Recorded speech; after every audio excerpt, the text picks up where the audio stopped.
There we go. We are live. Nice. Yeah, it's really like I was on Enrique's session last week. Yeah, Enrique from No. the top. Oh, yes. Yes, I was on his podcast. Yeah. So I He's was on his. amazing. Yeah, his podcast is lovely. It's nice and smooth. So Whereas good. that, as you see, right, this is a little bit more No, rugged, rough around the edges. all right. That's all right. It's Yeah, good. he's a very good interviewer. Yeah, he was good. Yeah, very well researched, easy to Yeah. talk to. No pressure. No pressure. Best. Hello, everybody. I hope you're all well. If you are here already, thank you for joining us. It's lovely to see you. If you're not here, I don't know you're not here. I don't know if you're here or not. So hopefully, hopefully you are here. If you are here, then please say hi.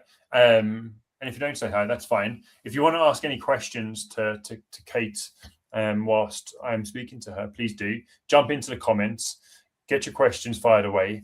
I'm a big believer that you will have better questions than I will do because you're the person or people going through these challenges, and I'm the person on the outsides working with people with these challenges. So I'll hopefully have some good ones, but you will have definitely better ones.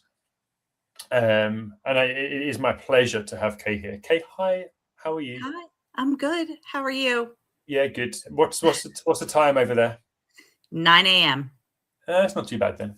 It's a good start. And you're wrapping up your day, right? No, we got 2 o'clock. Kind I've of. still got a little bit longer.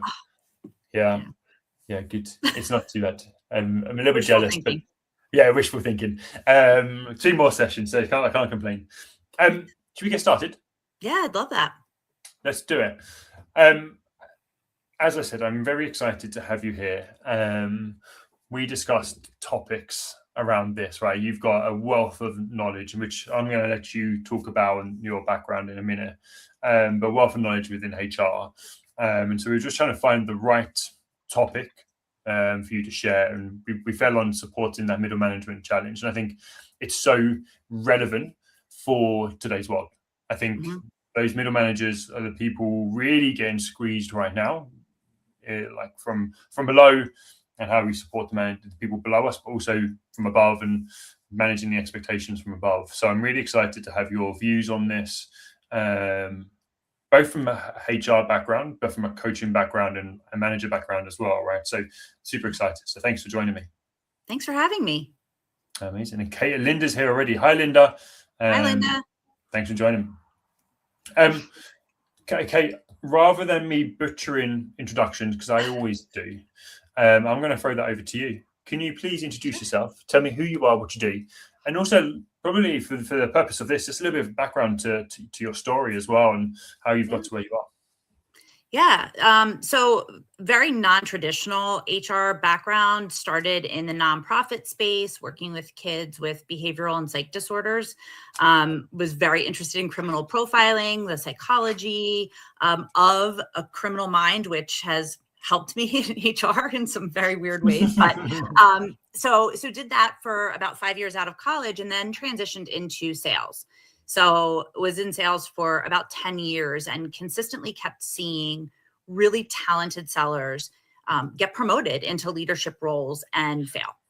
And I really didn't understand why people weren't preparing them for how to lead. I mean, 2 completely different skill sets, usually one track, right? You succeed in your role. So now you manage people that succeed in their roles. And so I became fascinated with leadership development and being able to provide people with tools to lead teams and lead others. And so kind of launched into HR through the training and development world, through Avis, the car rental company, and then slowly started to transition into the healthcare space.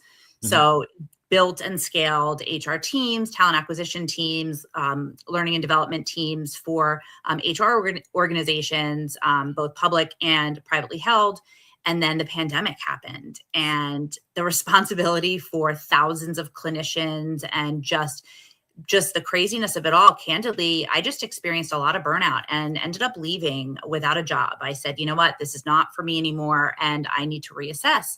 And that was when I was approached with an opportunity with Playfly Sports, where I was their first internal head of HR and worked to build out their HR talent acquisition, training and development, programs and fell in love with the industry. Absolutely best experience of my entire career. Love the people there.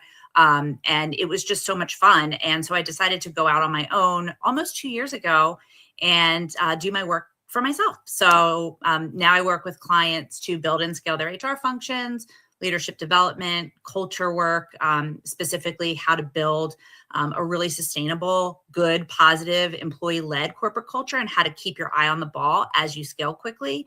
And then individual coaching for people in transition. So new grads, former athletes, veterans, and career transitioners tend to be my core group of clients. So it's been so much fun. It sounds like a lot of fun and a lot of have you read the Squiggly book or Squiggly Career book? No. Talks about just like the careers you can have and somehow how they don't just follow your traditional went to college, studied HR, and then moved into it. Like it just seems like that kind of book or that kind of career, right? This squiggly career where you are today. Yes, I'm writing it down. Yeah, fine. I think you might enjoy it. I think I might. Fascinating. One thing I didn't know, Kate, was the criminology. Yeah. And criminology and then into sales. What from those two things are like the two learnings you can take from those now? What's the two things that you hold on to that you kind of learned in that kind of part of your career? Yeah, that's a really good question. I would say working with the kids really helped me develop my patience. There's really not much that somebody can say to me that shocks me. I am very kind of calm under pressure, and I really enjoy working with people from all different backgrounds, which was very much aligned with the type of kids that I worked with in the program that I supported. And so the patience I certainly take with me. And then from sales, I even talk about this a lot in trainings, is the WIFM, which is like the old school sales terminology, what's in it for me. And so I always have that in the back of my mind when I'm working with a client, like an organization, a individual, they're always going to be thinking, what's in it for me? And so I try to focus on what that might be. And I try to uncover that in every conversation that I have. I'm not sure I've heard of the WIFM before, but that's an interesting one to go and explore. It's old. It's 20 plus years in sales old, but it was a very common thing that we were all trained. And I think it is super applicable to pretty much any industry. Yeah. And I also think in coaching as well, like understanding the WIFM, it's interesting in coaching. Do you find this, that some people are really WIFM focused and some people are not WIFM focused? Mm-hmm. I do. Coaches and also, individuals that require the coaching. I think one of the biggest challenges that I come across with individuals that are in transition is they're not thinking about the person that is reading their resume, that is interviewing them. So I try to help them focus on that. So how can we gear what you're doing to the person that's receiving it while still staying really true and intentional to who you are? Yeah, that's an interesting one. That's a noted. Thank you, Kate. Learning these things already. Supporting the middle manager, right? One of the biggest challenges we see, right, is that middle management challenge. How have you seen that play out in your time in HR, and what are some of the lessons you're kind of seeing now, things you're seeing now in regards to the challenges around being a middle manager? Yeah, I think middle managers have probably the hardest job in an organization because they are the translator of all of the information to their teams that they're getting from above. And oftentimes they're getting incomplete information, they're getting constantly changing information. And so having the ability to convey messages in a way that inspires your team to be the best that they can be is really, really hard, especially when you don't know the whole message. So there are communication gaps, and that's always been the case. Like I've never not seen communication gaps, even with organizations that think they're doing a great job of communicating. But I also think that there are a lot of challenges with executive leadership thinking that people have all of the information that's necessary when really they don't. And so helping them understand the reasons why middle managers are the biggest part of your company, and they are impacting everybody that then touches your customers and clients almost always. And so how are we equipping them with the tools that they need? How are we training them to interpret messages, to communicate it back, and to be more resourceful? Because I think you go from, again, most middle managers are really, really high potential individual performers that have been promoted into a leadership role. And so how do they go from being task and outcome focused to doing work and getting work done through others? And that's also something that can be taught. It's just usually not. The translator one got me. It's the first time I've heard someone kind of talk about the middle manager as a translator for the above. Yeah.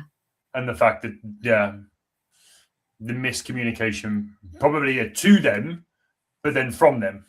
Yeah. And then they have to bring all of that oftentimes back up to leadership, right? So how is your team feeling? And they have to communicate it in a way that inspires action, that that looks like it's not complaining, because that's what a lot of it is like this complaining, or the sense that people are complaining when really they're just trying to share issues with the executive team. And so helping them reframe their feedback up as well. Yeah. And you made a good point, right? Because it just ties into this exactly. And they're probably the most undertrained people in the room. Every time.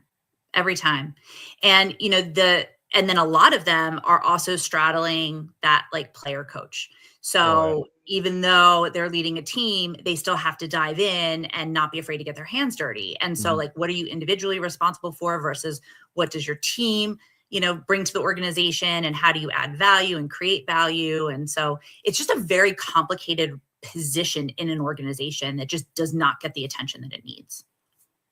Yeah, it really doesn't. Someone. Hi, Jason.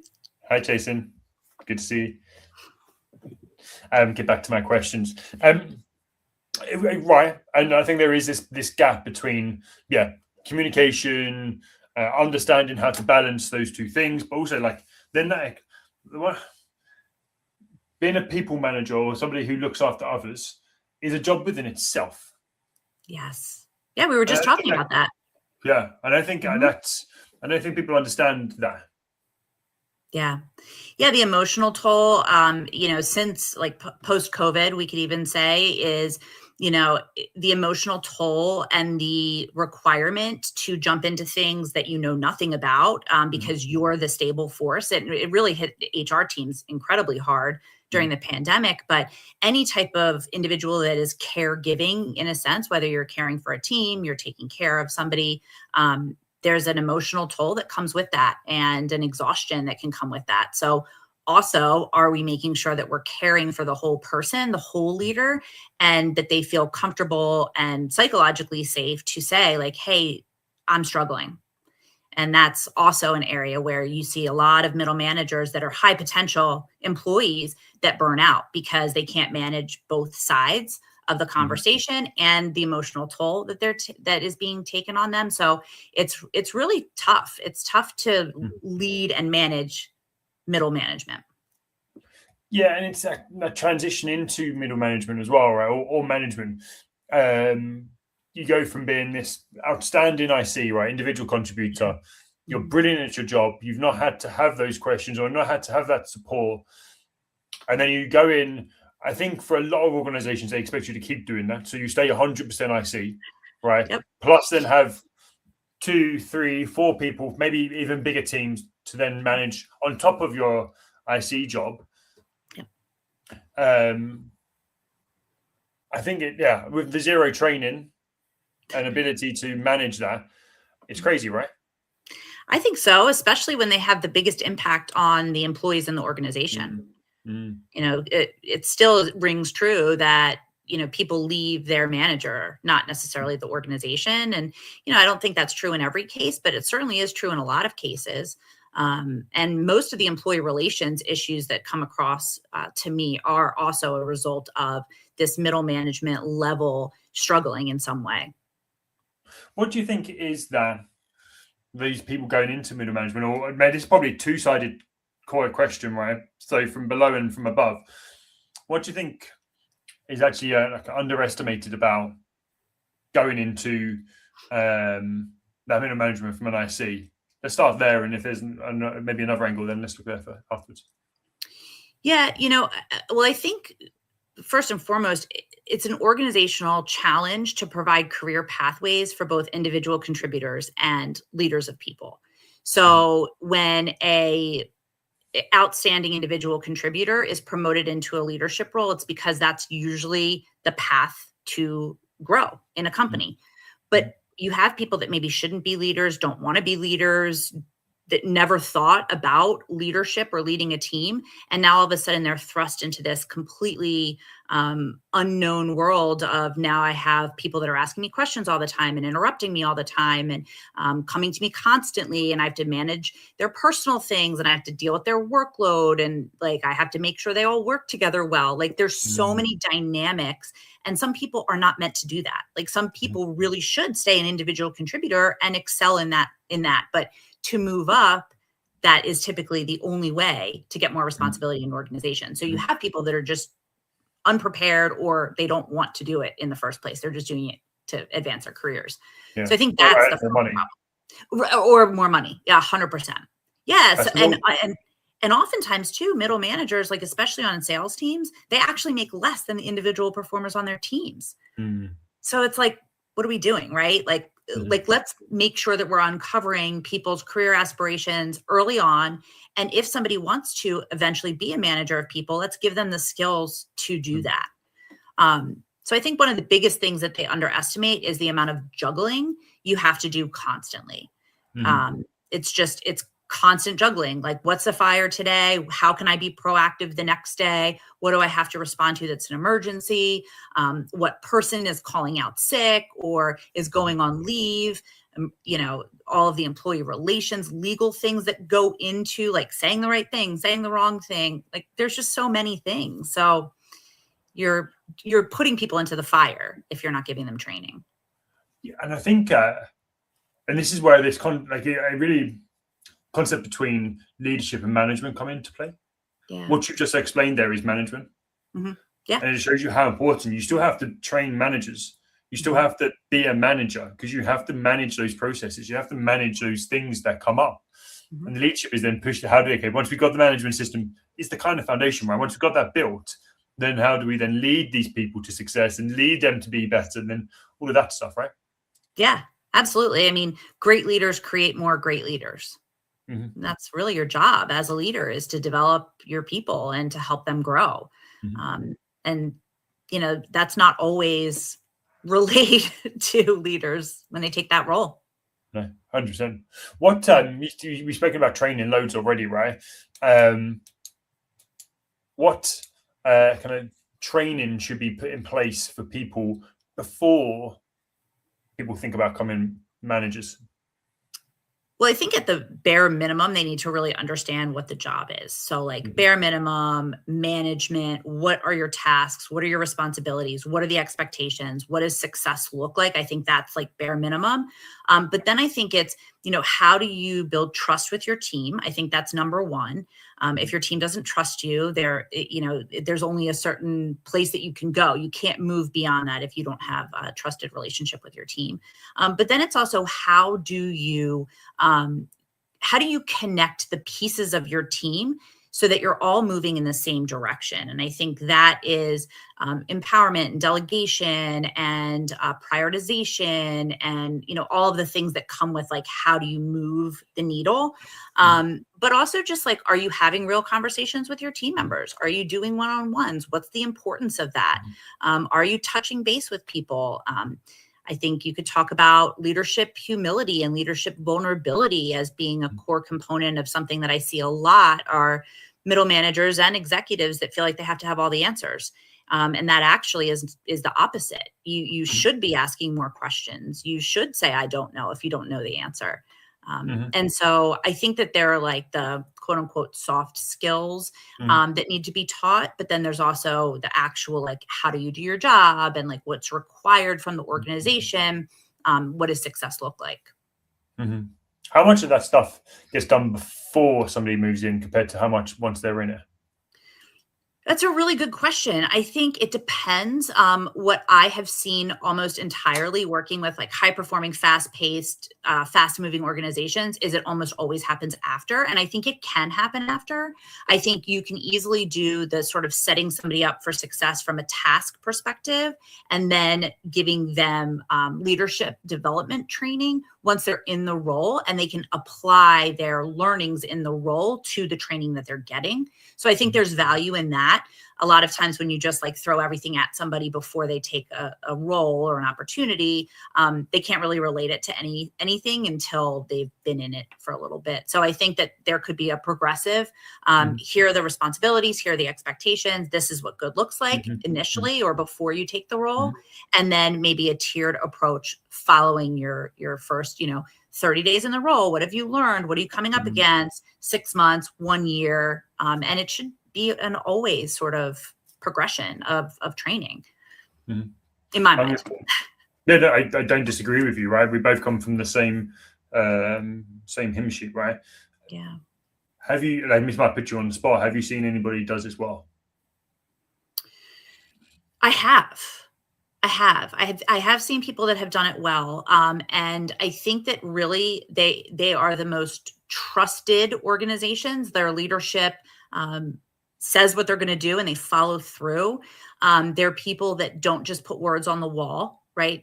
They're people that stand behind their core values and tenets. They invest in people. And I think that it is becoming more and more necessary, especially with the advent of AI and with that coming into our organizations at a rapid pace. All of these skills are things that AI can't do. They can't communicate. It can't communicate and build trust. Well, it shouldn't be able to communicate and build trust with you. And so you're still going to need leaders that have that skill set and the ability to rally teams and move progress and move things forward progressively. And so, I do think that there are organizations that do it well. Unfortunately, I would say the majority of organizations really struggle with it because it costs money too. That's the other thing, right? Like, what are you putting your money towards? And I think that's the thing they're struggling with right now. Yeah. But let's not begin ranting about money and people paying for training. Jason and Linda, thank you ever so much for jumping in and sharing. I'm going to put this here because I don't think this is a question, Jason, but he's just appreciating you and what you're saying. Linda asks, or kind of says, that's a really good point about compensation, and then asks, Kay, how do you approach educating leadership about this situation? Yeah, thanks, Jason, Linda. The compensation is always a struggle, especially in sales roles. That's a challenge everybody has. But how do I approach educating leadership? I think I start with that with them, right? Like what matters to you as an organization?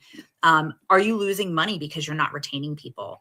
Are you spending money on talent acquisition costs? Is that something that you can reduce? Are you able to promote internal mobility across the organization in a way that feels authentic and that people rally behind? And gaps are easy to identify with employee engagement surveys, with pulse surveys. If you have HR business partners that are tapping into different departments and really understand the feel of the organization, I think being able to provide hard evidence or clear figures, numbers, that is usually the best way for leadership to buy into investing in teams and managers. But sometimes it takes a long time. I mean, I have been with organizations where it takes a lot of me sort of hammering home the importance of something before it becomes necessary. And that's when you get into like that reactivity versus being proactive. And so I think, knowing what your organization stands for, if they stand for investing in people, then like kind of holding their feet to the fire and saying like, this is something that you say you care about. And so we need to be investing here. Going back to the investment point, right? But all signs point to training managers and leaders how to do this. So it shouldn't just need to be in your values to do it, right? Yeah. You spoke about gaps, and you got me thinking about the gaps in regards to like the development of a support, like a middle manager, right? And the importance of having surveys and getting feedback to help them understand how they're doing, what they can do to improve. It's from my time coaching, there's a lot of forcible feedback rather than people receiving, like going out for feedback, right? Or it's part of the program, so the program they give feedback that way, but they don't get feedback anywhere else. How do you see the role of feedback for these middle managers, and the value of that? I think it's huge for everybody in an organization. I think, the old adage that feedback is a gift isn't entirely false. I think that even when you get feedback that maybe hurts a little bit, there's still some truth or something that you can take from that. So I think feedback is really important. But to your point, it needs to be continuous. There needs to be an environment of trust where people feel safe to give feedback. So whether it's anonymized or whether it's given in like a pulse check type of way, I think it's critical. And I think that, that's where that leadership vulnerability idea comes in, allowing your teams to understand that, like, I'm learning too, and I might mess up. I might make mistakes. And let's talk about it when that happens. So if I'm doing something that upsets you or that you're not feeling comfortable with, like, let's talk about that together. And so building that relationship and getting feedback from everyone, getting feedback from your clients, your coworkers, executives, your team, it's all incredibly valuable. I mean, that's why 360s exist, because getting that consolidated feedback and then looking at how you perceive yourself and seeing where there are actual gaps is really helpful. But again, a lot of organizations don't lean too heavily into that 360 feedback model. But there are a ton of different systems and programs out there that can give you consistent pulse check surveys. How are you feeling today on a scale of 1 to 5? And it's easy. It's just easy and quick and constant. I also love the question, and I ask my coaching clients this, like, what is your energy level today? Like, are you out of 10? Where are you on the scale? Like, do you ask your employees that? Like, how are you showing up today? Are you having a tough time? Let's understand what that looks like, because people bring their full selves to work. And so if people are having a tough time outside of work, they're going to have a tough time inside of work. Yeah. They've had a bad night's sleep. They've had a bad night's sleep by their performance, right? Yeah, absolutely. One of the things I think about when I think about middle managers, obviously, is the concept of managers. Is you lead in a group of people, right? And then we go into the world. We can go into the world of high performance and leading, being the coach of the team, right, and leading that team to success. What do you think is vital for that to be success? What do you think is vital for the middle manager to do? Well, I think there's a trust component. There's a buy-in component, which typically comes from continued trust building. So saying what you are going to do, doing what you say, that consistency, I think, is really important also.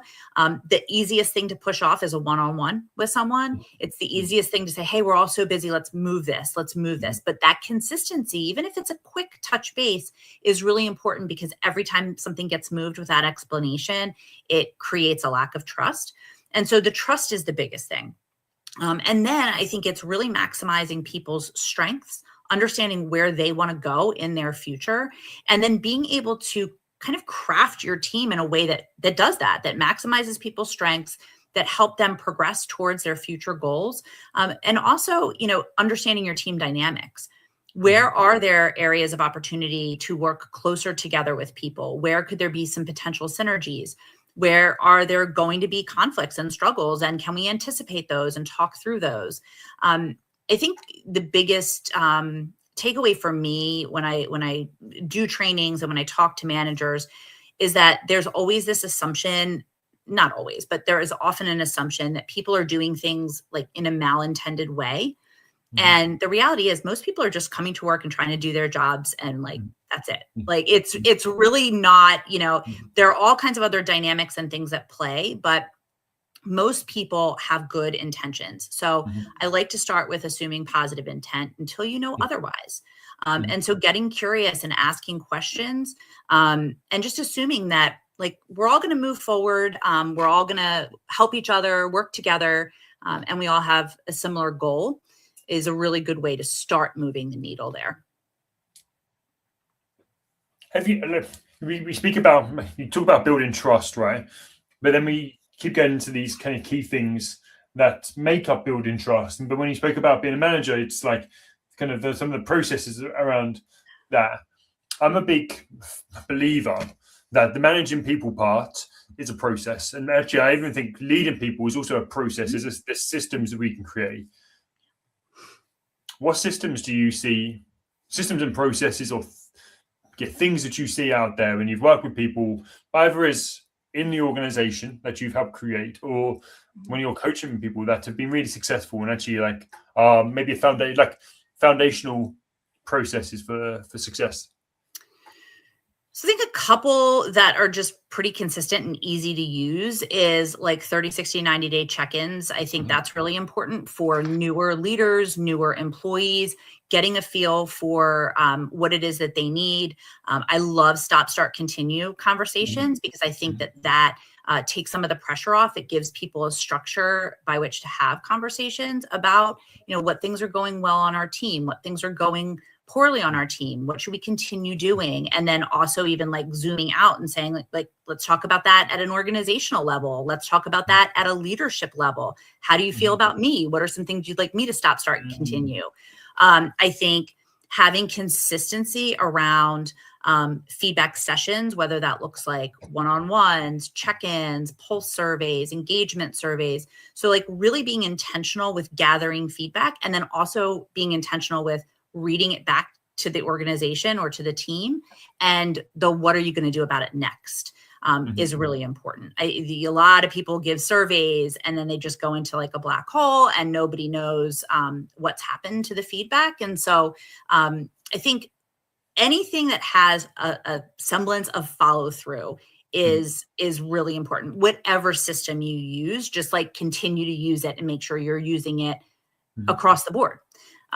So that consistency, again, just continues to come up.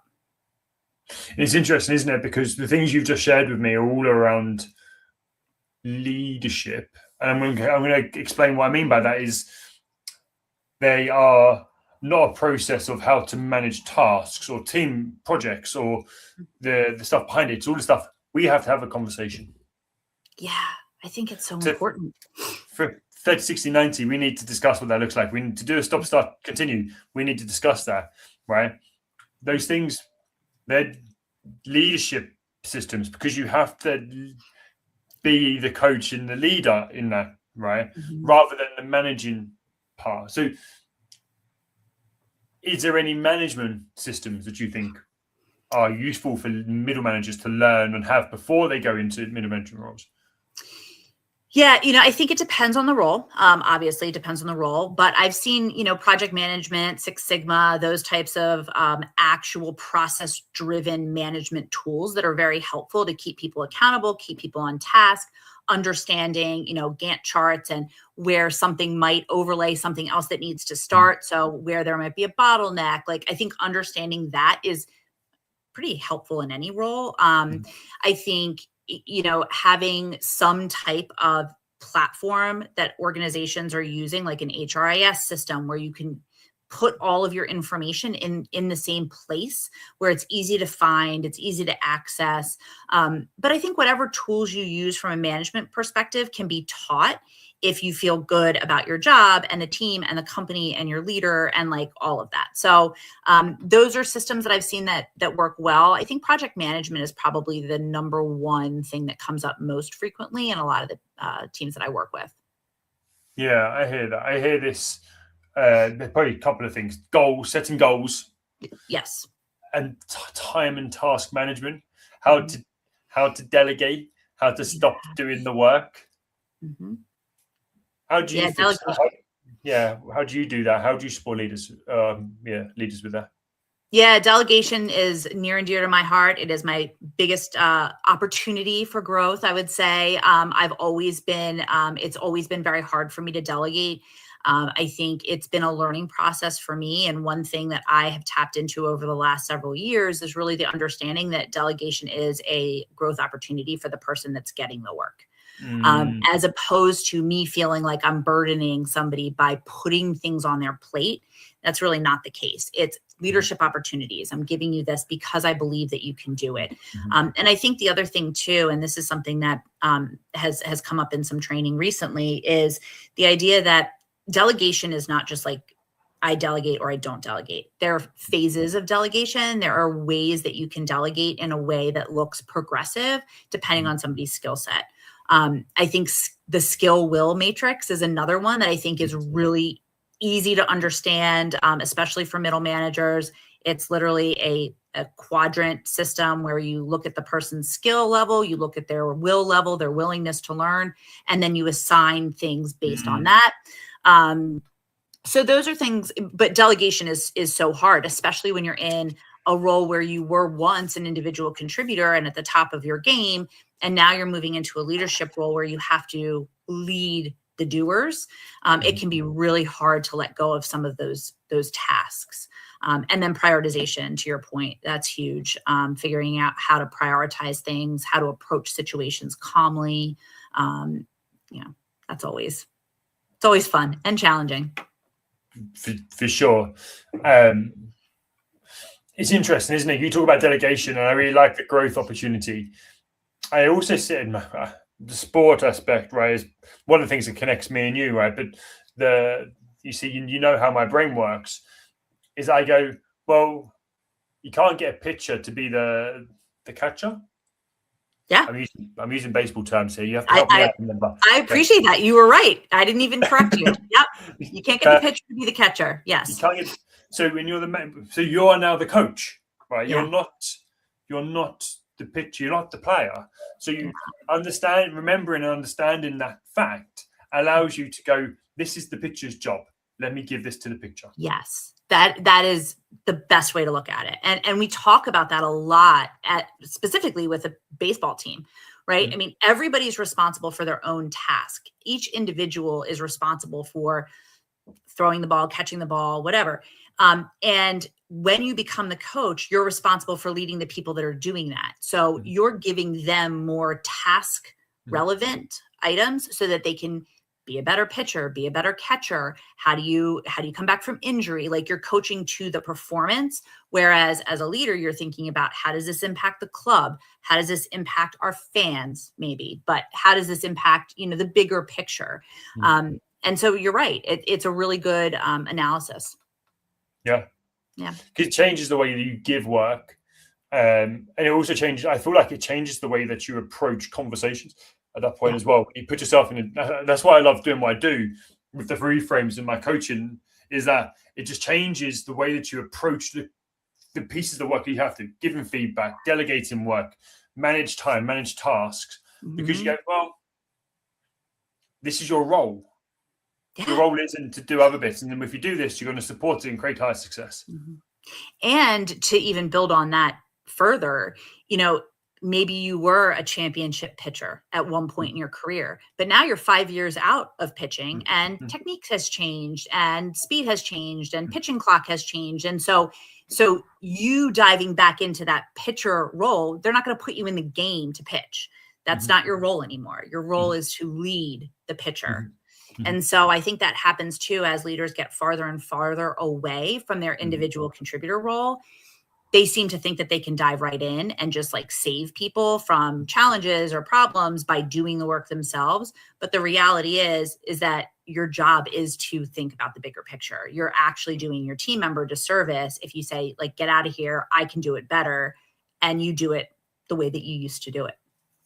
Yeah. I'm going to bring one more middle manager challenge to you. Yeah. Managing stakeholders. Yeah, that's hard. That's hard. Right. How do you manage upwards? How do you have those difficult conversations? And I don't know why we use the word difficult. I think that instantly makes it harder to do. Yeah. But how do you influence stakeholders? What's your knowledge there? Yeah, I think it goes back to the WIFM. Like, where are they coming Mm. from? How do they approach things? What type of leader are you working with? Are you working with somebody that is very direct and doesn't like a lot of fluff? Then make sure your communications are very direct, right up front. Are you working for somebody that likes a little bit more context? Are you looking for somebody that likes to build a relationship with their team members? Like, what are the things that motivate them, either personally or professionally, that allow you to like appeal to that, so that your message is coming in as clearly as possible? And I think that that's where, we go back to communication and communication styles. Most people communicate in the style that's most comfortable and the way that they like to receive information. And you have to adjust that. And so learning how to adjust your influence, your ability to influence other people is really important, because you could be delivering the same message to somebody, and by phrasing it a different way, it might resonate. And by phrasing it, another way, it might not. And so, I think that there's a bit of a learning curve there. I think learning how to work with different levels of leadership, executives. That's why, oftentimes when I'm, helping with finding somebody that could be a chief people officer, chief human resource officer for a private equity backed company, understanding, like, do you have board experience? Do you have experience that allows you to communicate effectively with a board? It's totally different than communicating within the organization. And so, all of the communication skills when you're talking to and trying to get things done with your leader can be different. So it's again, sitting back, understanding more about them, asking more questions, really being observant. And that's really hard when you're virtual too. Like, then, all of this can also apply to, like, are we working in person? Are we working virtually? Like, what does that look like? And that's also different. I think that adds a completely different challenge to it, right? Doing this like this. Yeah. There is no niceties around it, right? And you don't build those relationships to have those honest, trustworthy conversations. Yeah. Yeah. And that's built like this, right? Yeah. I mean, you could build it through email or Slack, but you need to take the time to speak to people that you're working with. It's important. Yeah. and for it not to be just about work. Right. Yeah. And you just build relationships. Mm-hmm. Yeah. And, sadly, it is something that is being lost a bit with social media. I mean, I know I sound probably my age when I talk about the impact of social media, but the inability to communicate one-on-one with someone has really changed over the last, 5-10 years. It was post-COVID, it has completely changed. So I think getting back to some of those skills, because they are needed. They are. And then that's not going to go away. And I'm going to add something here. And I know that I'm probably quite blinkered. My background, I was a personal trainer on a gym floor for 7 years. And that's kind of the extent of being employed. I've never been employed for like 18 months, right? But other than that, that's kind of my team and where I've been a part of a team, right? The rest of the time it's been me by myself. But I do feel, and you can maybe agree or disagree here, is that we've lost the importance of having fun at work. I feel like we're way more serious. Like, I used to what I used to enjoy about going to the gym and working, because that's two the same things to me, was because I'd have a good time at work. It would have a laugh, there'd be banter, there would be jokes being made. It wasn't all about making money or doing the job. It was, let's have a good time whilst we're here as well. And I don't think we do that anymore. I agree. And I have a theory as to why that is. I think that executive leadership views fun as not being productive.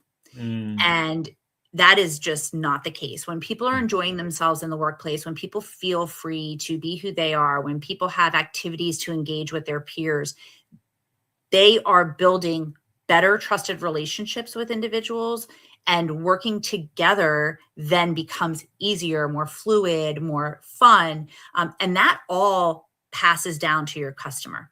You can tell immediately when an environment, I mean, I think the biggest example is a doctor's office, right? Like, you know, immediately if it's a good, healthy culture by how you're greeted when you walk in the door.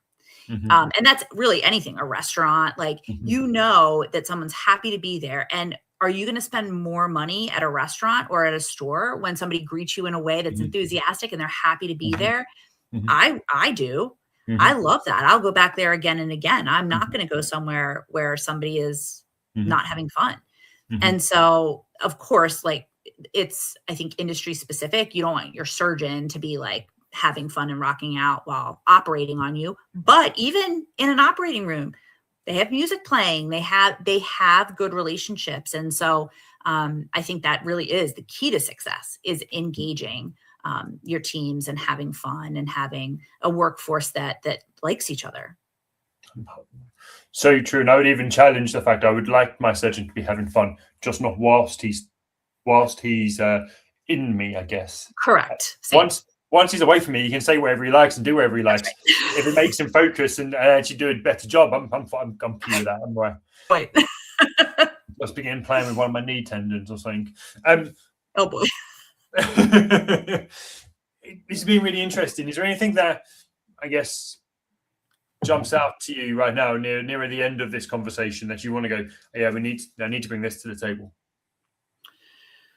I mean, I think, you know, the other thing that I see that maybe we didn't talk too much about is the generational changes in the workforce and middle management also having to manage recent graduates coming out of school and also sometimes people my age and how they're managing through those challenges. I think that's also a huge problem. They don't know how to connect with younger employees coming into the workforce. And I think understanding what drives and motivates them generationally, but also in the workplace, I think is another important point. Yeah. I thought you were one of the ones coming out of university, Kate. Oh, you're so kind. I knew I liked you for a reason.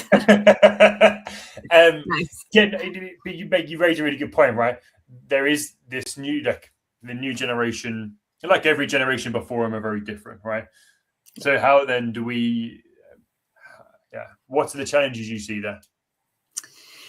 Well, I think that there are a lot of every generation. It's like these kids today, right? Like all the old people are like, oh, these kids today, my age, you know. But I think that there's a tendency to make generalizations around any group of people. We know that this happens in our society, in our world.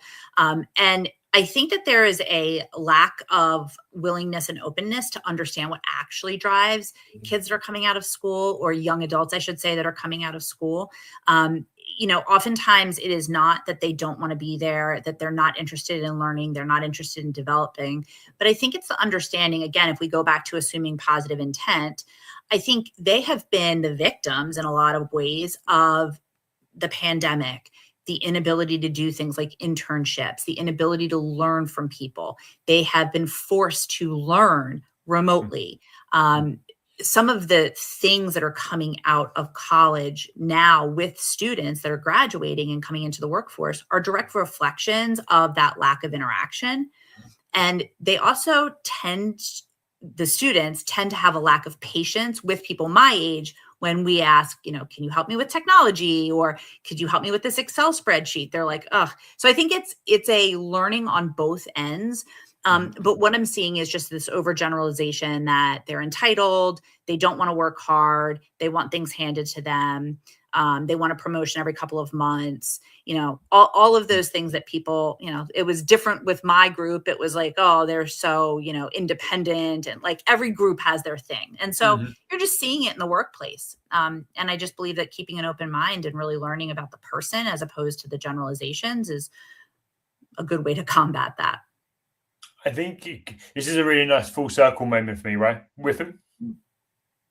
Yeah.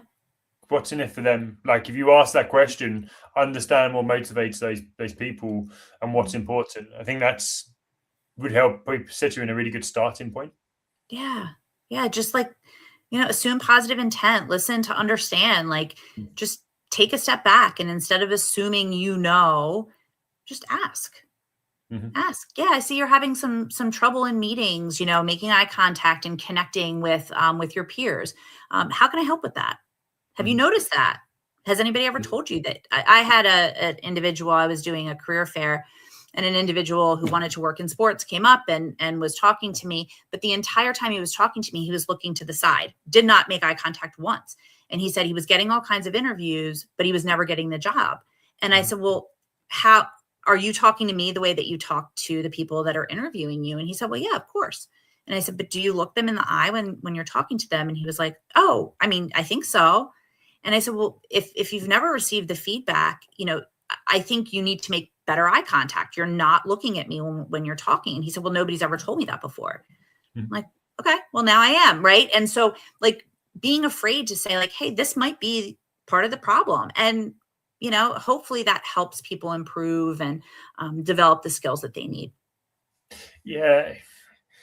As we're having this conversation, it does sound like it's the same old generational problem that the generation before them, there's something wrong and we don't like it. They probably hated us millennials for something. I don't know what it was, but we did something wrong. Yeah. Right? You'll know you're in the millennial category now as well, right? Gen X-ish, but yes. And I think it's just an important thing to recognize, right? And I guess this goes to anybody who is of that, whatever generation it is coming through now. I don't know. Gen Alpha. Okay. Alpha. Yep. Gen Alpha. On the flip side, I think we look at them like, okay, they need to change, but also we have to look up as well and go, well, yes, we can moan about Gen Alpha, but we also need to go, well, where's your ownership? Where's your accountability? How are you where's your kind of change ready model, your comfort zone, all that kind of stuff as well, right?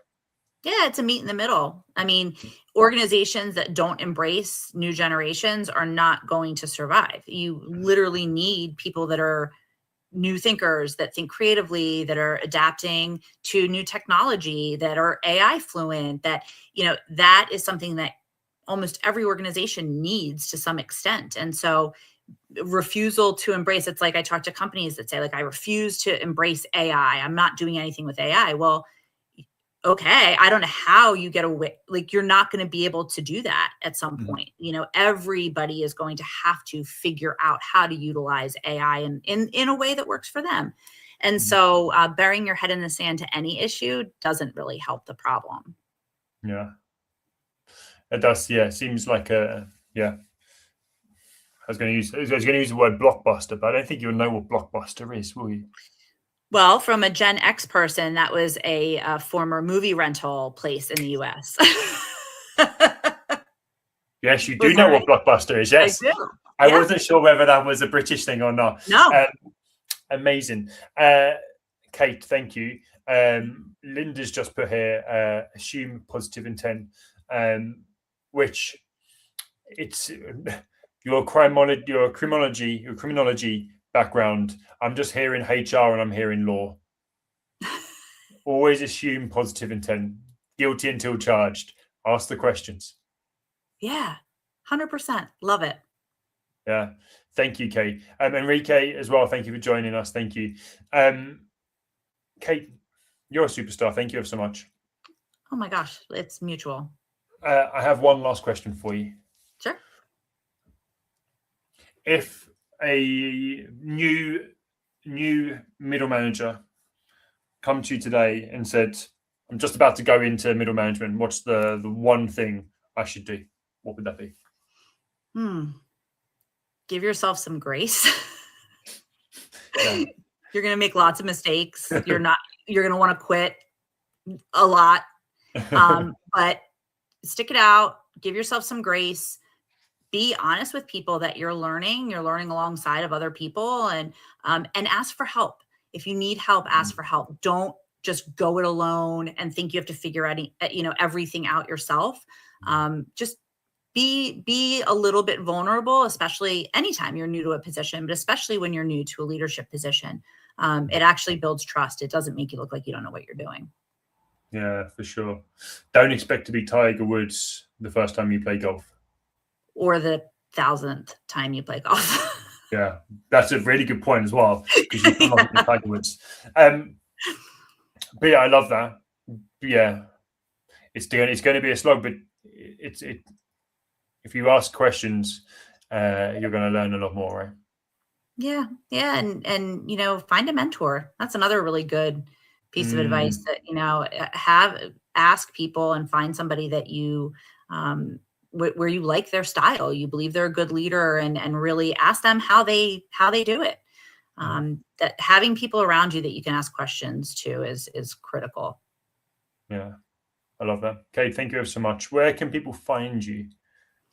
LinkedIn is usually the best place. There's really only one of me on LinkedIn, which is nice because in the wild there are two of us. I'm sure more, but I am not the Saturday Night Live version. So LinkedIn, my website, KateMcKinnonHRSolutions.com. But yeah. Brilliant. Thank you so much. I appreciate you. I appreciate your time, and thank you for always showing up amazingly for me and for what we're doing as well. I've got our friend Matt dubbing on our next episode. So everybody listening, keep your eye out for that. Hopefully that's going to be uploaded this week at some point. And so yeah, keep your eye out for that. It's going to be a fun episode. He's the best. Everybody else? Yes, I'm looking forward to it. Thank you, everybody. Jason, Linda, Enrique, for joining. If you haven't said hello and you're here listening, thank you for joining. Hope you enjoyed it. In the meanwhile, have a lovely week. Enjoy your day if you're American-based, and I will hopefully speak to you soon. Take care. Ray. All right. Stay where you are, okay. Wrong button.